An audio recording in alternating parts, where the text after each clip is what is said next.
We had to say goodbye to our new friends from the cruise on Halong Bay as soon as we stepped off the boat. While the others took the bus back to Hanoi, we had ordered a car that could drive us directly and faster to the airport. This is because we had to catch a domestic flight a little bit further south here in Vietnam. We had to fly to Danang. Is that me or does that sound like an Elvis Presley movie?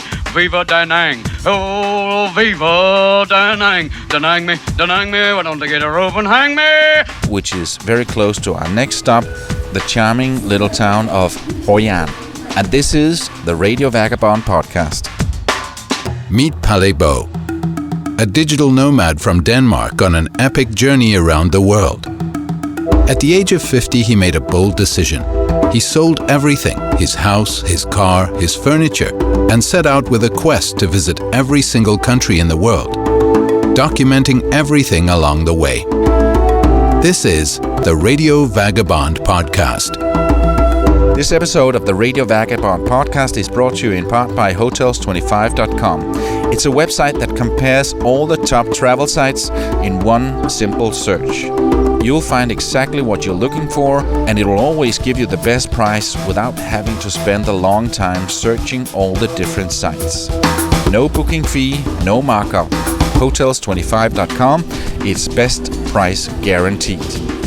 It was Robin, our Airbnb host from Luang Prabang in Laos, that had insisted that we should go here to Hoi An.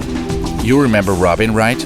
Robin and John were the lovely retired couple from Australia who now lives in Luang Prabang in Laos, helping their adoptive son and his family to take care of a couple of small guest houses. She's the one that got arrested for handing out free school books and pencils to the poor. If you don't remember, then go back and listen to the 2 episodes from Laos where I talked to her. But like I said, Robin said, if you like Luang Prabang, you will love Hoi An. And it is a lovely village here in Vietnam where there's peace and quiet and a wonderful old part of town. And then it's close to the beach. My youngest daughter Clara, who's 20, is still traveling with me, and we landed in Danang on New Year's Eve. You might be confused. Why am I talking about New Year's Eve? Because weren't you in Chiang Mai on New Year's Eve? Yes, we were. December 31st, we were in Chiang Mai, Thailand. But this is the Chinese New Year, and that's a big deal here in Vietnam.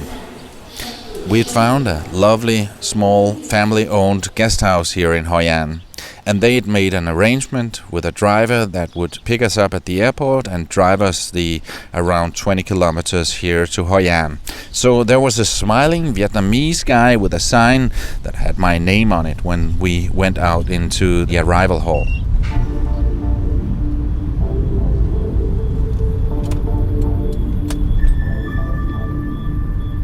It was Robin, our Airbnb host from Luang Prabang in Laos, that had insisted that we should go here to Hoi An. You remember Robin, right? Robin and John were the lovely retired couple from Australia who now lives in Luang Prabang in Laos, helping their adoptive son and his family to take care of a couple of small guest houses. She's the one that got arrested for handing out free school books and pencils to the poor. If you don't remember, then go back and listen to the 2 episodes from Laos where I talked to her. But like I said, Robin said, if you like Luang Prabang, you will love Hoi An. And it is a lovely village here in Vietnam where there's peace and quiet and a wonderful old part of town. And then it's close to the beach. My youngest daughter Clara, who's 20, is still traveling with me, and we landed in Danang on New Year's Eve. You might be confused. Why am I talking about New Year's Eve? Because weren't you in Chiang Mai on New Year's Eve? Yes, we were. December 31st, we were in Chiang Mai, Thailand.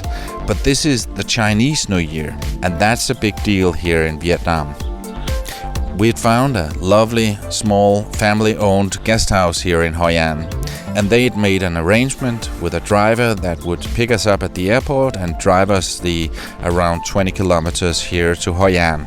So there was a smiling Vietnamese guy with a sign that had my name on it when we went out into the arrival hall. When we arrived at our destination, we were quite surprised. It was much more central than we'd expected, and there was even a small swimming pool. We didn't remember that when we booked it. So we walked inside with a giant smile on our faces to meet a hotel owner that looked very confused. With an open mouth and big eyes, he just stared at us for what felt like minutes. It was probably just 10-15 seconds, but that's a long time when you're just expecting an "Welcome to Haiyan, Mr. Bo." But that never came. Instead he said, "Who are you?" with a thick Vietnamese accent. I told him who we were and showed him our passports, while still with a huge smile told him that we'd booked a room. To that he just responded, "No you didn't. We're full." So then I had to find the order confirmation and convince him that we definitely had a room here. Suddenly he was smiling and I stopped smiling. He said, "Oh, mister, you're in the wrong place." At this point, I'd really looked forward to kicking back and relaxing. So I sent a slightly annoyed thought to the driver, who was long gone. We were pretty tired after the trip and the long night with the karaoke and the party with the others on board the boat in Halong Bay. But the now smiling hotel owner was very friendly. He called our real guest house and explained the situation and gave us a glass of water by the edge of the pool that I now could gather that we would never get to try. We were also in Laos, in Luang Prabang. And the guest house we stayed at, they said, "You must go to Hoi An." So when he couldn't sell us a hotel room, then he tried to sell us something else. You stay here 3 nights, and you would like to tell me you need to go to shopping for making clothes for the tailor. Clothes that his family produces at a very special price for you, my friend. In the suitcase. We can't have more clothes. What about your daughter? And your daughter? Oh. You have a suit? No more space. Okay. Because we have my family in the center. You know, we have a tailor. And anybody from here to go there, really happy. Because it gives special price and quality. Yeah. Got a tailor. And I would love it, but we have. You see, the suitcase is so full. Full for the shipping, sending home. But we could ship it home. Yeah, we could. We could send it back to Denmark, but that's not our priority. She's going home in 4 months. He really made an effort. You gotta give him that. Yeah, because we already full. Yeah. And today we have a 4 booking already coming, you know? And I thought, why does he look so surprised? He knew that we were coming. I thought you were this guy. Because if you have booking from here, I'm really happy. You know? But now we only full. But when you coming, you know, I'm really surprised. Because if you have... You look surprised. Yeah, because that's Then our real hosts showed up with a friend on scooters. Mà có đâu không? Em có đấu không? Dạ không, em chủ cho homestay. Đúng rồi, mà không mà em có đấu không? Mà đang định cho em có khách đi có đặt đấu không? And that was to be our transportation to the guest house. So I come to pick up you. But we have a lot of bags and suitcases and stuff. Lấy đây. Lấy nhỏ mà.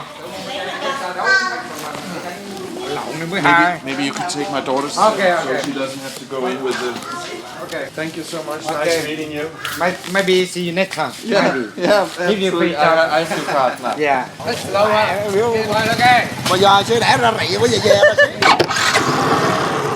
With our bags and suitcases between their legs, Clara and me got on back of each of our scooters, and then we drove through town. Okay for you. That's okay. Yeah, so fine. I'm okay. It's more my daughter. I think she was a little bit scared. The adrenaline was pumping, especially on Clara's scooter, as we desperately tried to hold on while they were driving around corners with a speed that wasn't exactly safe. Was she scared? Có sợ không? Có sợ không? But we survived and arrived at our real guest house at the outskirts of Hoi An. Hello. It's really nice, even though there's no swimming pool here. Especially the family are really nice people. The family was dressed up and just in the middle of celebrating New Year's Eve. You know that tonight in the midnight is our like New Year Eve. Yes, of course. Yeah. Why not go to the ancient time? Yeah, and where show the party? would be a good place to go for us at midnight? We got a room that actually was a little bit bigger than the one that we booked. We got the big family room in the corner on the second floor because that was the only one that was available. And we were not unsatisfied. Thank you and Happy New Year. Go down to your family. And, When we saw the big, comfortable beds, we agreed that maybe we should just take a nap and then head into town to see how the Chinese New Year is celebrated, right when they were going into the year of the Rooster. I put the alarm clock to 10:30 p.m., but when we woke up, we were still very, very tired and agreed that we didn't have the energy to walk the few kilometers into town. You can't do everything. Sometimes you need to make priorities. And right now, our priority was to sleep a little bit more. Hoi An is a lovely little town. We rented 2 bicycles and drove into the beautiful old part of town. The weather was lovely and it was a joy to walk around in there. Wikipedia says that the historic district of Hoi An, Old Town Hoi An, is recognized as an exceptionally well-preserved example of a Southeast Asian trading post dating from the 15th to the 19th century. Its buildings and street plan reflecting a unique blend of influences, both indigenous and foreign. Prominent in the city's old town is its covered Japanese bridge that's dating back to the 16th or 17th century. Today we rode around 3 kilometers past the rice fields to the beach. We already learned from our trip into town that it's common here that you pay a little bit to park your bicycle somewhere. Even though we had our own locks to the bikes and it was in a public street, but whatever. That's the way it is here, and it's a way to make a living. And then again, it's just small change. The first bicycle parking we drove past cost 25,000 Vietnamese dong. And the next one had the same price, 25,000, but that was including a bottle of water. Then we came to the third place. Before I continue this, do you remember the story from Hanoi where we got scammed with cakes and the shoe fixing guy? What went wrong for me there was that I couldn't really figure out the currency with all those zeros. So when I heard 100,000, I thought it was 10,000, and since 25,000 is around the price of $1, yeah, I know what you're thinking. It seems logical, and how hard can it be? But you have to remember that this is the 23rd currency I've been exposed to since I left Denmark, and maybe I was a little bit dehydrated after the bike ride. Anyways, back to the story. And then we got to the third place, and the last place closest to the beach. There was a sign that said 40,000 dong, and in my mind it said 400,000. A Vietnamese lady came up and asked us if we would like to park our bikes there. And I said, no.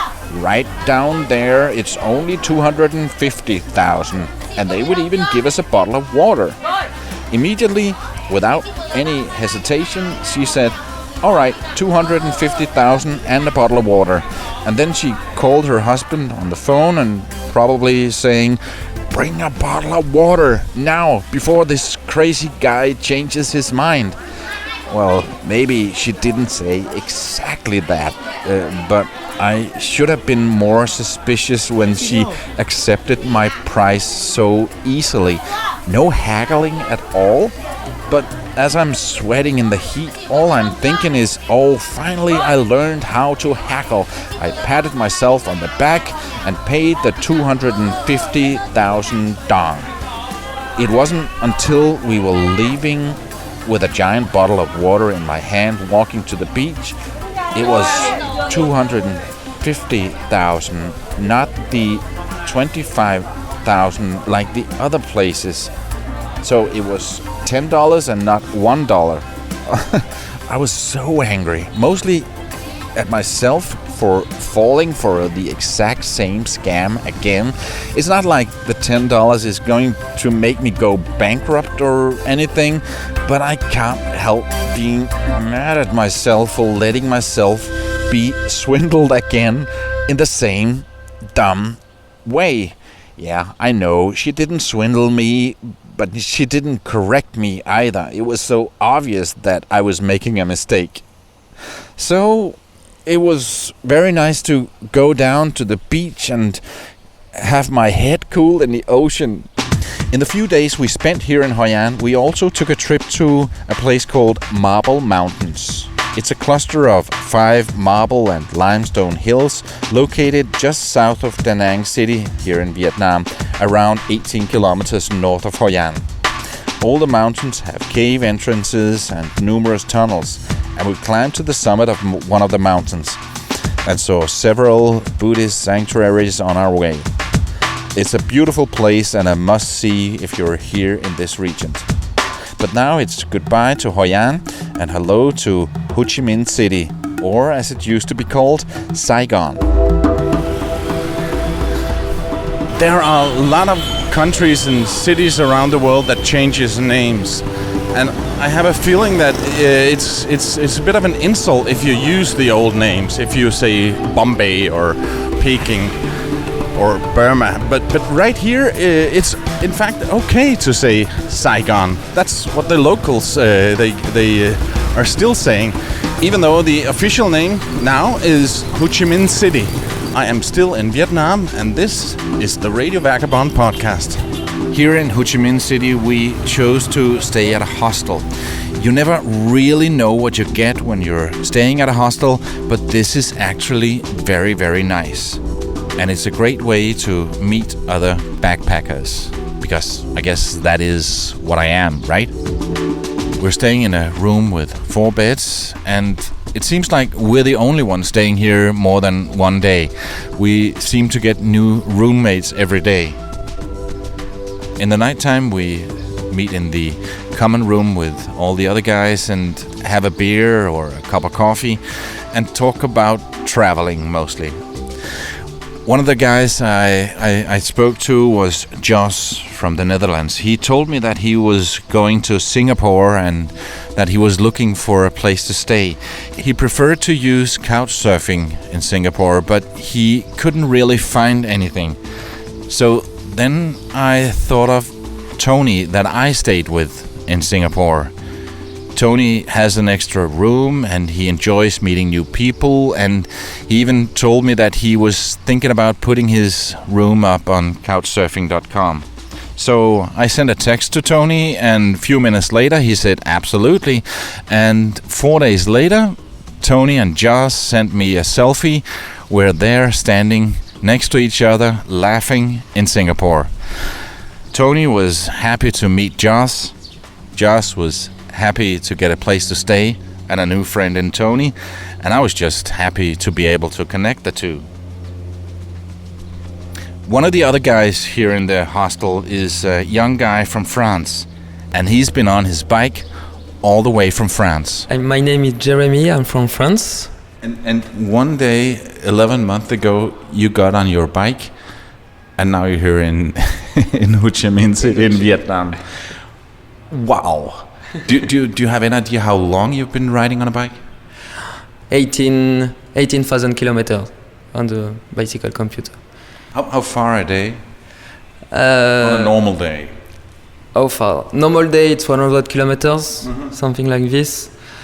and the far it's like 150 kilometers. No, but 11 months and 18,000 kilometers, that is amazing. What gave you that idea? Why do you do it? I don't know, it's just a dream, but one time when I just rode around my parents' home, I saw an Irish guy with bicycle, backpack, and on the climb, I just pass over him and just ask, what are you doing? And I would like to do the same. Yeah. No, and you travel by yourself? Yes, but I met so many other cyclists on the road. Like from Tajikistan to Laos, I rode with sometimes 1 or 5 cyclists. Yeah. It's nice. When you're riding a bicycle, it's slow travel, no matter how fast you drive. But it's slow travel compared to getting on a bus or a plane or a train. So you must really see some things that we don't when we travel fast. Yeah, because you can sometimes, on the road, like on the coffee place, the people just tell you stop and come with me or with us to drink a coffee, and it's nice. And when you are a backpacker, you don't have this kind of experience. Just go to the city or another city, and I think some more how can I say, authentic people. It's on the on the land, in the land, like in nowhere, and you have very great experience with this kind of people. So how old are you? 29. 29. And then you're going back in a month, but you're not riding the bicycle back. No, I haven't time, and just I promised at my mother, like it was 3 months ago, I will come back for your birthday, and it's a promise, and I need to do it. But I booked my ticket fly, and yeah. You're so cool. You're so cool. I feel like a wimp.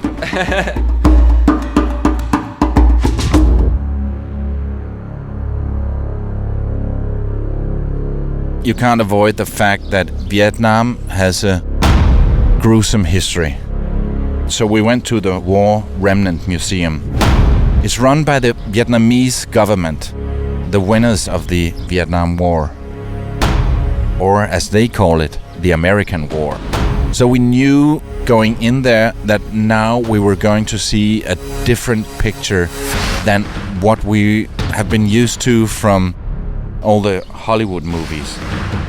In most of those, you see Americans as the heroes and the Vietnamese, Viet Cong soldiers as brutal, sadistic people. And we knew that in here we were going to see another side of the story. And we did. We're outside the War Remnants Museum here in Ho Chi Minh City. And it's about the brutal things that happened during the Vietnam War, and mostly it's about how all the bad stuff that the U.S. did during the war. And when this museum opened in '75, the name of it was Exhibition House for U.S. and Puppet Regime Crime. So it was all about the crimes the U.S. did during the war. It was renamed the Exhibition House for Crime of War Aggression, and in '95 it was finally renamed to the War Remnants Museum. And it's been 2 hours that had literally make me feel physically sick. I could just throw up. The things that happened in this war was so meaningless. The big question remains, how did it come to this? Even though, of course, this exhibition is seen with the Vietnamese eyes about the U.S. It doesn't talk about all the crimes that the North Vietnamese did during the war. It's an important thing, and if you are in Ho Chi Minh City. You must go see it. It's an important museum that we never let anything like this happen again.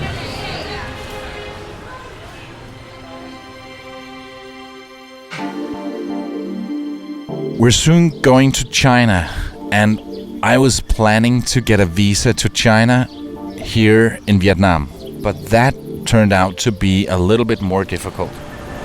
Nobody told me that getting a visa to China was going to be easy. We had to fill out a lot of forms and get copies of passport and insurance and the plane tickets in and out of China and the first night of accommodation receipts and pictures, and the form was quite extensive.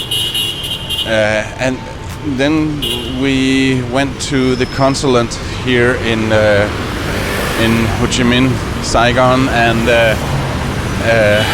I asked yesterday if they were working. I asked at the hostel if they were working today. It is the Chinese New Year and holiday season, and they said sure, they're open. So we went there, but no, they're closed. They said come back Friday, and since we're leaving Saturday, I'm not quite sure what's going to happen.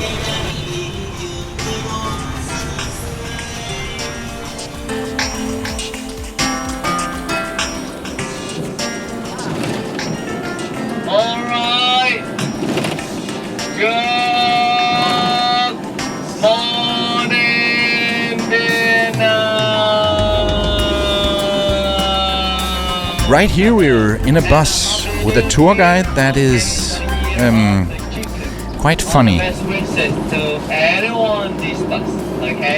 We are going to a very serious place that was a big part of the bloody Vietnam War. It's something you absolutely need to see when you're here. The famous Chu Chi tunnels. In my opinion, I think anyone this bus, you are very nice people, very lovely, and very generous. Let's see about that later. You know why? It's a big system of tunnels around 35 kilometers north of Saigon, and it was built during the Vietnam War by the Vietnamese communists. We're walking around with the group from the bus in the forest, and we see a very tiny hole that you can climb into. It's covered by leaves in the forest, so you don't really see it right away. You need to be very small to get in there. And everything about the tunnels is you need to be small. It's not built for big American-sized people, it's built for small Vietnamese soldiers. And then we come to a place where they put up different traps next to each other, one more horrible than the other. And our cheerful guy tells us how they work, and he does it with a smile and cracks jokes as he does it. One trap, anyone take a look. 1, 2, 3, like this. Back in the day, all the traps were in the forest, and all of them were built with a trapdoor, and then you fall down into a hole where all kinds of terrible things will happen. In this hole he's showing us now, there are spears coming out that has some hooks so you can't get yourself out again. The stick right here, the spike. The people always make the hook like that. You don't die right away, but the heavier you are, the faster you die. More heavy, more quick. And the more painful it is. More heavy, more cut. So, you wanna try or not? The next one is catching you under the armpits. Next one, clipping armpit trap. Come up like that. You are done like that, right? And instinctively take your arms out to the side. The trap come either side under your arm right here. Attack your armpit. If you use your imagination, I'm sure you can imagine just how gruesome this is. Next one, rolling trap. Here's one that's made out of some rolling devices with some spikes on it. Once you get down, you can't get up again. As he says, this one not kill you, immediately but kill you later. Slow death trap. Next one. And then there's one that kills you right away. This trap kill you only in 1 second. So quick. And next one. And here's one that is really horrible. He calls this the souvenir trap because it puts a spear in your foot and the only way you can get out is by chopping off your foot. You don't want to take it out, only one choice. Cut right here. Second name, souvenir trap. And it just keeps going. One more gruesome and horrible than the other. Did you notice the shooting in the background? Right next to the traps, there's a shooting range where you can shoot a machine gun. I could see the fun and excitement of that, firing a machine gun, but in any other place than just right here. I think it's inappropriate when you think of how many people were killed by machine guns right here in this area.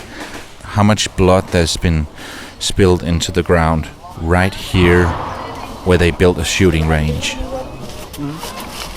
I don't like it. It's in poor taste if you ask me.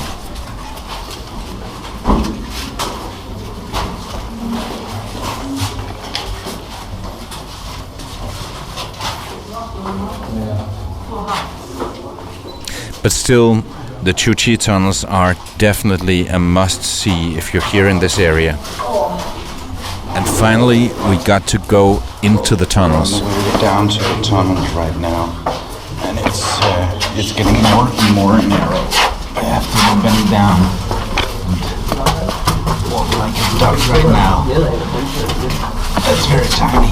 They are very narrow, and we had to walk like a duck down there.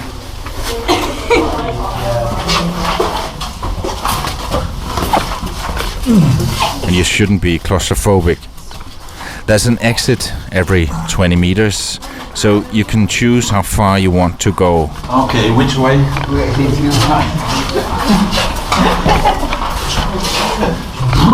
do not have legs. Oh my god. We barely made it to the second exit, so we did 40 meters and we were totally busted after that.